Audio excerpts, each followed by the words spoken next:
Okay, so I held a vote a little while ago about who would be reaching Helios.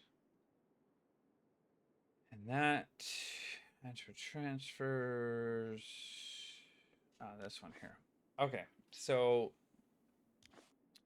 Durant, myself, and Fingal for Lancers, Durant for Marksmen, Dr. Mick for infantry. It's funny, I thought 140k might be getting to that point this SVS, but that's all right.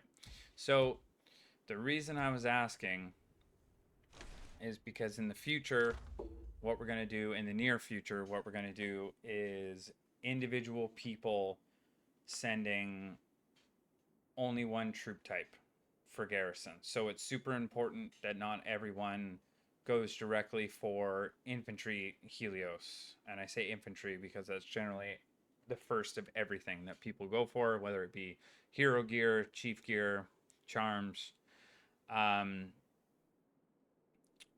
so if everyone went for Helios infantry, we would have a shit ton of Helios infantry and nothing else. So I'll use the vote as an example. Durant already has Helios marksman, so I'm gonna count his vote out. I think maybe he's going for Lancer, unless he hasn't already unlocked them, which I have a feeling he has. But for interest sake, we'll go with what the vote said.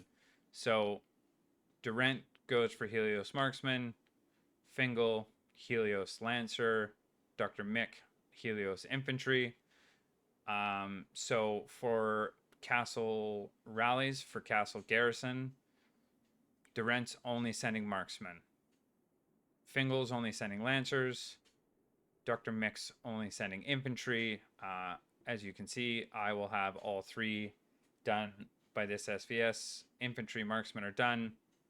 The only thing left for lancers is to actually unlock them. I'm going to wait for SVS to do that. I've just been slowly unlocking the training and the healing because they use such little fire crystal shards. Well, I mean, it's more now because I'm getting up in research, but the lower levels obviously cost nothing. I haven't decided if I'm going to switch to doing these while I wait for SVS because they cost so much less. The steel cost is quite a bit, and I want to make sure that I have enough to fully unlock training and healing for all three troop types because the first aid reduces time. You know what? I haven't actually read this. Oh yeah, okay. So it just reduces time, and then also increases their defense. Not something I'm overly worried about right now. The biggest thing is I want to reduce the cost to train and heal them. The time it takes to heal them isn't the end of the world because we batch heal. So for and I've put up the infographic, the picture in the Discord server. Sometimes having someone explain it can make it a little easier, so that's why I'm recording this. Who knows? Some people might find it useful, some people might not. So for rally joiners, obviously you're not going to be unlocking Helios at this level unless you're spending, and you're going to be spending a little bit more than a little bit to have unlocked at least one, or if you plan on unlocking one by the time SVS rolls around, just based on the amount of fire crystal shards it takes. Because you need to convert fire crystals. And obviously, to get my shards, I've been converting fire crystals to fire crystal shards every day, 200 at a time, to get the amount that I have. I've stopped doing that because I feel like I haven't run the numbers through a spreadsheet to get the exact numbers of fire crystals or fire crystal shards I need. I know this one's going to take just over 2,000. The rest start quite low, so I think I'll be pretty close. I may have actually gone over. I'll find out during next SVS what happens. And if I need more, uh, you know, I'll have 2,600 at my disposal if I need. but I'm trying to recuperate some of the fire crystals that I've spent because we're going to have FC 6 to 8 coming out reasonably soon, and I want to make sure I have enough of those to be able to use to refine, to get refined fire crystals, because you need those for that construction. So anyways, if you're a rally joiner, this one, and this one, those are the first three you want to go to. There's 5 levels for each. Those increase your deployment capacity, so you're able to send more troops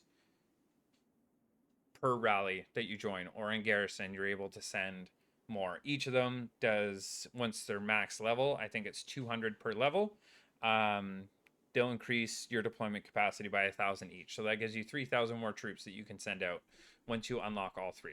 So if you're a joiner, that's what I recommend doing these 3 first,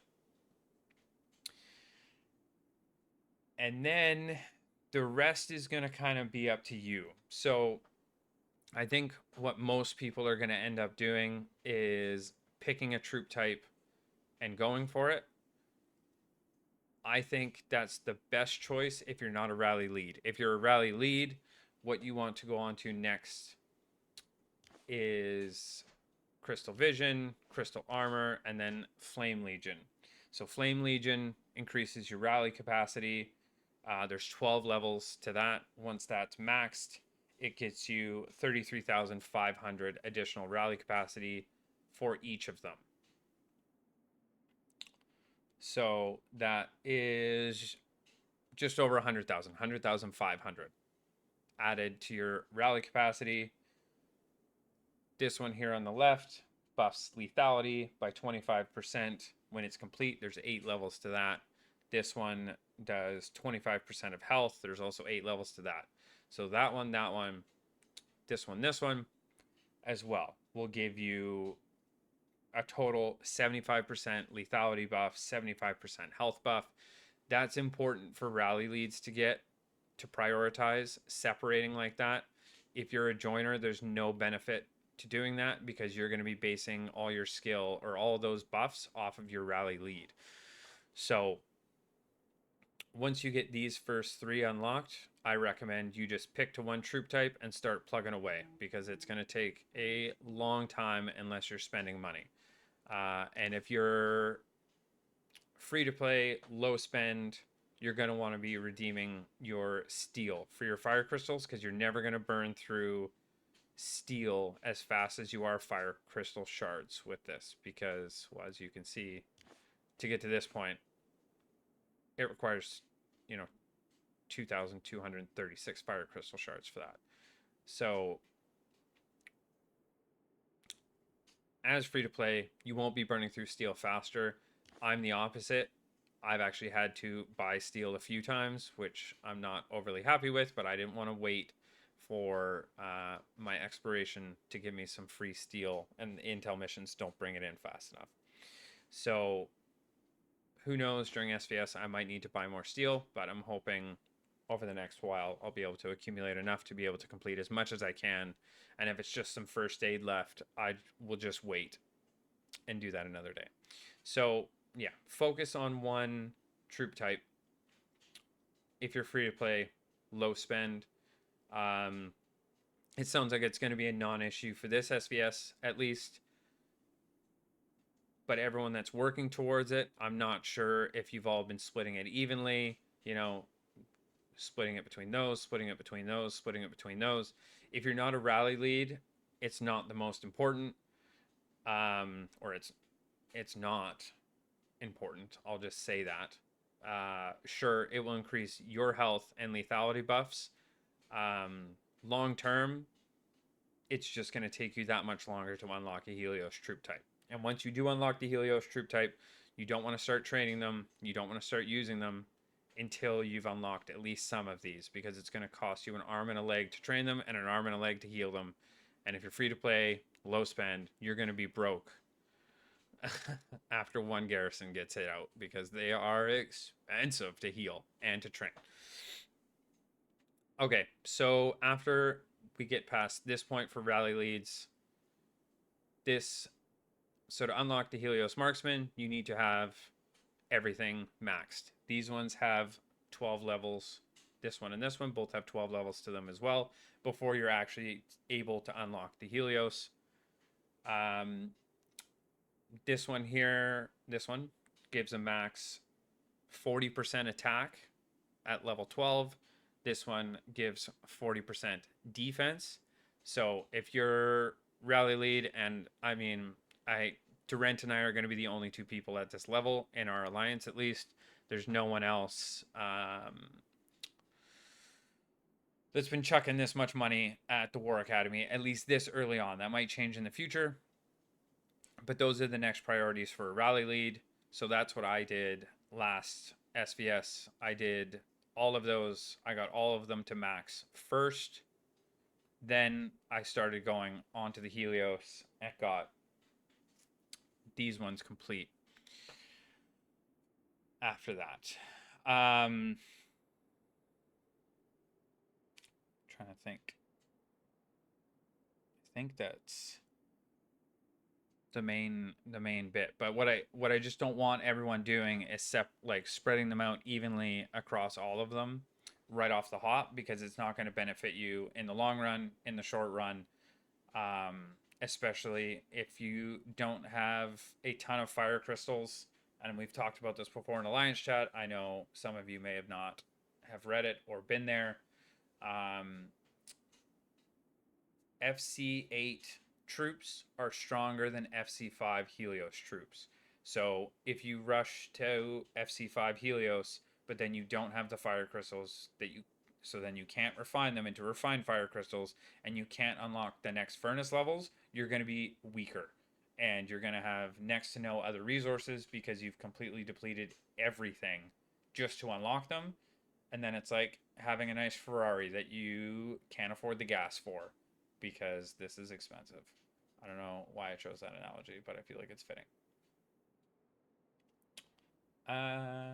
Yeah, okay. I think that was everything I wanted to cover in that. But you can see here, obviously I don't have the Helios Lancers unlocked, and I also don't have the rest of the auxiliary researches unlocked, but you can see the general buffs that you get from these.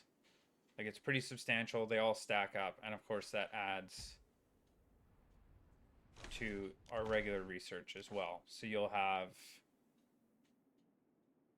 all your regular attack, defense, lethality, all that stuff will stack onto that. So it's a pretty substantial buff that you get, regardless of the troop type. But I will show you here the stats for T10 versus T11. So it's a pretty substantial jump from T10 to T11.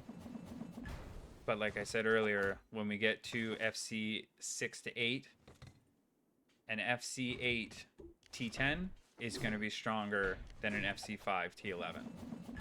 So it's not worth rushing unless you're confident that you will be able to accumulate enough fire crystals to be able to refine later on to get what you need. And this has dropped significantly lower than I would like, but I'm confident in the time we have until FC 6 and 8 unlock, we should be able, or I should be able to amass enough to be able to get FC 8 during that SVS. Sorry, got a little bit rambly here. If you guys have any questions, please ask away. I want to help everyone as much as possible, and I want us to be the most successful as possible, and that requires us working as a team. So it's really important as people do more research in the War Academy. You know, you pick one, you stick with it, and then I might end up doing a vote sometime down the road, just to make sure not everyone's focusing on one troop type. And then that way, when our garrisons and rallies come up, there'll be set squads, and you know, Fingal will be the marksman or the lancer guy, Durant will be the marksman guy, Mick will be the infantry guy, so on and so forth. And those are the squads. That's all they send. And it will be based on numbers. Obviously, we're going to need more people with infantry. We're going to need more people with Lancers going into Gen 5 because Lancers are about to get a lot stronger because of that hero. But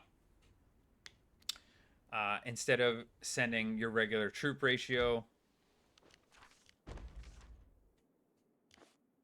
you know, where it's a split, whatever it is. Oops. 50, 20, 30, right? Instead of doing that regular split, Mick, for example, who's doing infantry, would only ever send 100% infantry. Whatever he's got, he sends that. That's all he's sending. He's just spam sending that to refill garrison. Fingal would do the same for Lancers, and then that way it makes it easier to keep the ratio in check in garrison. So we're not having to balance where we end up with 60% Lancers and we've only got 5 or 10% infantry in there. It'll just help make it a lot easier. And then, yeah, like I said, we'll have set squads for it. And if we find the ratio is not working, we'll either adjust, because I'll have all three unlocked. I can adjust the ratio from there, or we might need to swap out for a different joiner at some point. I apologize for how rambly I've gotten. I did not make a script for this. This is the second time I've recorded it, because the first time I did the same thing and just rambled on about things. But whatever. You guys can watch this if you want. You can not if you don't want to. Anyways, any questions, let me know. Fingal's also been doing a lot of reading into War Academy, so he's another good resource. But yeah, it's just really important that not everyone spreads it all out evenly across all of them. It's just going to take you that much longer to unlock them.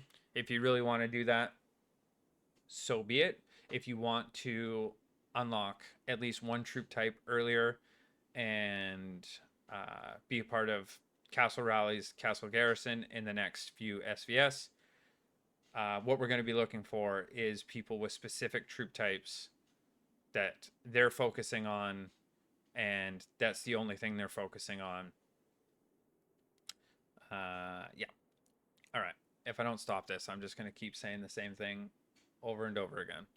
So I'll say it again. Any questions? Let me know. Bye-bye.